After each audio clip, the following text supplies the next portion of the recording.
ஸ்வீடனில் ஒன்று திரண்டு குரானை வாசித்த மக்கள் திருக்குரான் பிரதிகள் எரிக்கப்பட்டதை கண்டிக்கும் நிகழ்வாக ஸ்வீடனில் உள்ள மால்மோ நகரில் பல்லாயிரக்கணக்கான மக்கள் ஒன்று திரண்டு ஒரே நேரத்தில் குரானை வாசித்தனர்.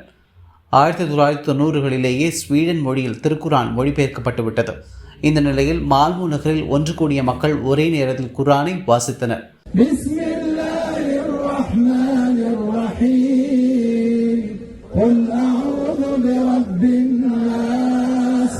ملك الناس إله الناس من شر الوسواس الخناس الذي يوسوس في صدور الناس من الجنة والناس. بسم الله الرحمن الرحيم. قل هو الله أحد الله الصمد لم يلد ولم يولد ولم يكن له كفوا أحد. بسم الله الرحمن الرحيم.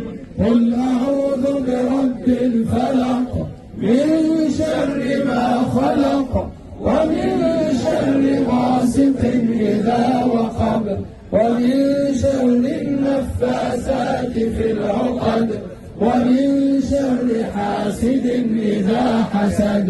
بسم الله الرحمن الرحيم.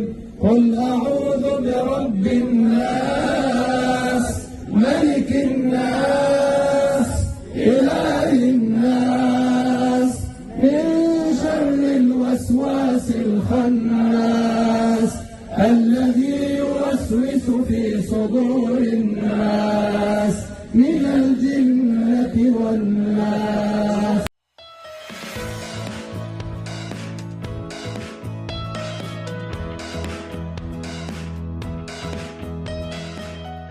திருக்குரான் எரிப்பு சம்பவத்திற்கு ரஷ்யா கண்டனம். இதுபோன்ற செயல்களுக்கு கடும் தண்டனை வழங்கப்படும் என புதின் அறிவிப்பு. ஸ்வீடன் நாட்டில் திருக்குரான் பிரதிகள் அந்நாட்டு அரசு ஆதரவுடன் எரிக்கப்பட்ட சம்பவத்திற்கு ரஷ்ய அதிபர் விளாடிமிர் புதின் கண்டனம் தெரிவித்துள்ளார். இதுபோன்ற செயல்பாடுகள் ரஷ்யாவில் கடும் குற்றமாக கருதப்படும் என்று அவர் தெரிவித்துள்ளார். டாகெஸ்டான் பகுதியில் உள்ள பள்ளிவாசலுக்கு வருகை தந்த விளாடிமிர் புதின் குர்ஆனை கையில் வைத்துக்கொண்டு இது இஸ்லாமியர்களின் புனித நூல், இதனை அனைவரும் மதிக்க வேண்டும். சில நாடுகளில் குர்ஆன் பிரதிகள் எரிக்கப்பட்டுள்ளன, அதனை அந்த நாடுகள் குற்றமாக கருதவில்லை. ஆனால் ரஷ்யாவில் இதுபோன்ற செயல்கள் குற்றமாக கருதப்படும் என்று தெரிவித்தார்.